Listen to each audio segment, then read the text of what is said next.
Jeudi 21 août 2025, bonjour à tous. C'est la première session informative de cette journée. Merci de rester nous suivre jusqu'à la fin.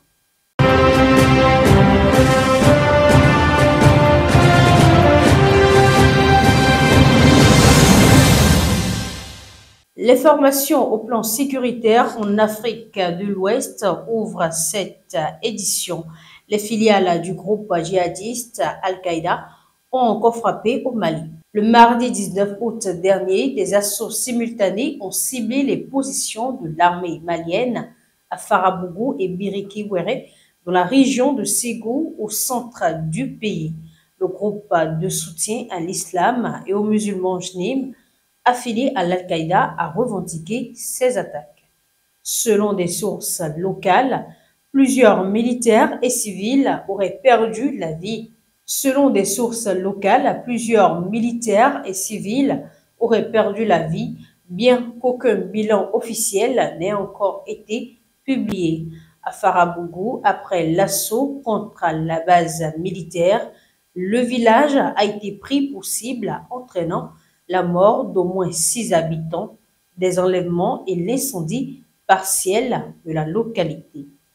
Des vidéos authentifiées montrent au moins 4 soldats tués et d'importants dégâts matériels. De nombreuses familles ont fui vers les localités voisines de Dogofri et Sokolo. Ce village avait déjà subi un blocus imposé par le JNIM en octobre 2020, suivi d'une série d'attaques et d'enlèvements. En Centrafrique, des rebelles des 3 heures dénoncent des attaques et alertent sur la paix fragile. En République centrafricaine, les anciens combattants du groupe 3R, soit Retour, Réclamation et Réhabilitation, accusent les mercenaires russes de Wagner d'avoir mené plusieurs attaques contre leur position. Ces incidents auraient eu lieu les 10 et 18 août 2025, soit un mois après la dissolution officielle du mouvement et la signature de l'accord de paix conclu à N'Djamena puis à Bangui. Dans une vidéo diffusée sur les réseaux sociaux, le coordonnateur politique du groupe, Yaya Adamou, affirme que les bases des ex-rebelles situées dans le Mambéry et l'Ouamapendé ont été incendiées et pillées. L'une de ces attaques aurait fait un mort et 3 blessés.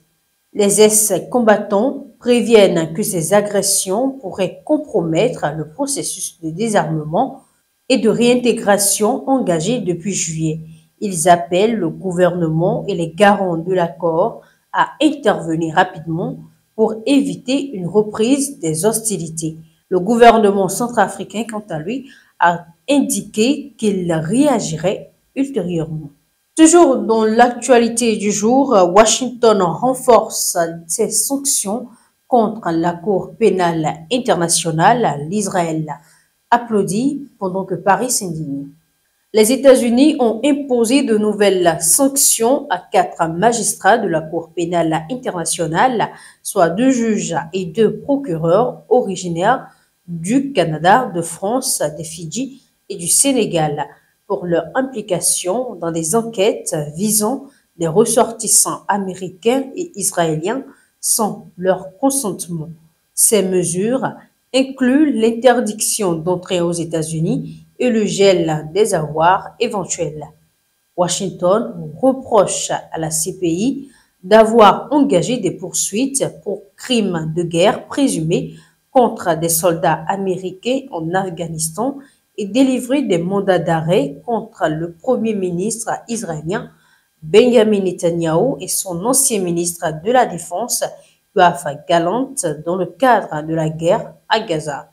Israël a salué cette décision, la jugeant nécessaire pour défendre la vérité et la justice, tandis que la France a exprimé sa consternation et appelé Washington à retirer ses sanctions, estimant qu'elles portent atteinte à l'indépendance de la justice. La CPI, de son côté, a dénoncé une attaque flagrante contre son impartialité et les principes du droit pénal international. Fin de cette édition. Merci de nous avoir suivis. Agréable suite de journée à tous.